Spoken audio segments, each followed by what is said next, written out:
Yang Sumbi meminta Sang Kuryang untuk berburu rusa di hutan, karena pada saat itu ia ingin sekali memakan hati rusa. Lalu Sang Kuryang tiba-tiba melihat seekor babi hutan yang gemuk. Sang Kuryang pun menyuruh si Tumang mengejar dan menangkapnya. Bahwa babi hutan yang dilihat Sang Kuryang adalah Celeng Wayung Hyang, yang tak lain adalah neneknya Sang Kuryang. Sang Kuryang pun mengancam si Tumang dengan anak panahnya, dan tanpa disengaja ia melepaskannya. Akhirnya ia pun tanpa sengaja membunuh si Tumang. Sang Kuryang merasa sangat panik.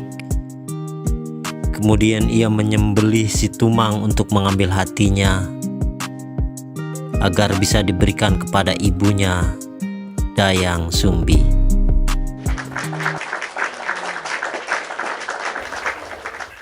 Setelah itu Sang Kuryang bergegas kembali pulang ke rumahnya. Sesampainya di rumah, ia menyerahkan hati tersebut kepada ibunya. Ibunya yang mengira bahwa hati yang diterimanya adalah hati rusa, segera memasak dan memakannya. Namun, setelah mengetahui bahwa hati yang ia makan adalah hati si Tumang, Dayang Sumbi pun marah besar kepada Sang Kuryang. Dayang Sumbi langsung memukul kepala putranya itu dengan sendok yang terbuat dari kayu, hingga kepala Sang Kuryang terluka dan berbekas. Dengan suara yang bergetar, sang ibu pun lalu mengusir anaknya dari rumahnya. Sang Kuryang yang merasa ketakutan akhirnya pergi meninggalkan rumah serta ibunya. Setelah sekian lama pergi dari rumah, Sang Kuryang tumbuh menjadi laki-laki dewasa yang sangat kuat. Ia mempunyai kesaktian ilmu kanuragan. Saat itu ia dikenal dengan nama Jaka. Tibalah di suatu hari, ia berkelana menyusuri hutan demi hutan hingga ia tidak menyadari jikalau saat ia berjalan sampailah ia ke suatu tempat di mana Dayang Sumbi berada. Sang Kuryang yang melihat keberadaan wanita cantik di tengah hutan tiba-tiba langsung jatuh hati kepadanya. Ia tidak mengetahui bahwa wanita yang dicintainya adalah ibunya sendiri. Seketika itu Sang Kuryang berniat menikahinya. Dayang Sumbi yang mengetahui niat Sang Kuryang tentu saja menolak, karena ia mengetahui bahwa pria yang hendak melamarnya adalah putranya sendiri. Dayang Sumbi menyadari bahwa Jaka adalah anaknya yang ia usir dulu setelah mengetahui bekas luka di kepalanya. Saat itu pun Dayang Sumbi mencoba memberitahu kebenarannya kepada Jaka atau Sang Kuryang. Sang Kuryang tidak percaya begitu saja.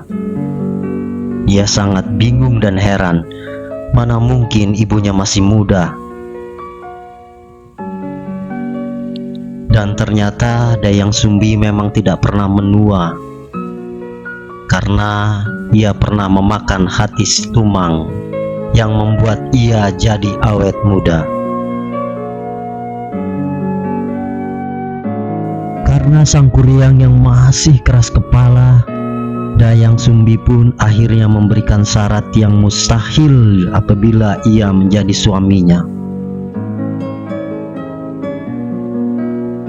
Karena ia yakin anaknya tidak akan bisa memenuhi keinginannya itu. Dayang Sumbi mengajukan sebuah syarat untuk dibuatkan perahu yang besar beserta telaga yang luas. Syarat ini harus selesai dalam waktu 1 malam sebelum matahari terbit, dengan cara membendung aliran sungai Citarum. Tapi nyatanya syarat itu disanggupi oleh Sang Kuryang. Hati Dayang Sumbi pun menjadi gelisah dan takut jikalau Sang Kuryang bisa menyelesaikannya. Ia lalu memohon kepada Sang Hyang Tunggal agar menggagalkan usaha Sang Kuryang. Ia juga memukulkan alu ke lesung seolah-olah sedang mendebuk padi. Ini menjadi pertanda bahwa fajar telah tiba. Hingga akhirnya para makhluk halus yang membantu Sang Kuryang pun menjadi ketakutan. Mereka pergi bergegas sebelum menyelesaikan tugasnya, karena mereka mengira bahwa fajar telah terbit. Karena telah gagal memenuhi syarat dari Dayang Sumbi, Sang Kuryang pun marah, mengamuk dan menendang perahu yang dibuatnya ke arah utara. Dalam sekejap, perahu yang jatuh menelungkup dan berubah menjadi gunung Tangkuban Perahu. Setelah itu, Sang Kuryang masih mencoba mengejar Dayang Sumbi ke arah Gunung Putri. Namun, Sang Hyang Tunggal segera menolong dan mengubah Dayang Sumbi menjadi setangkai bunga jaksi agar lolos dari kejaran Sang Kuryang.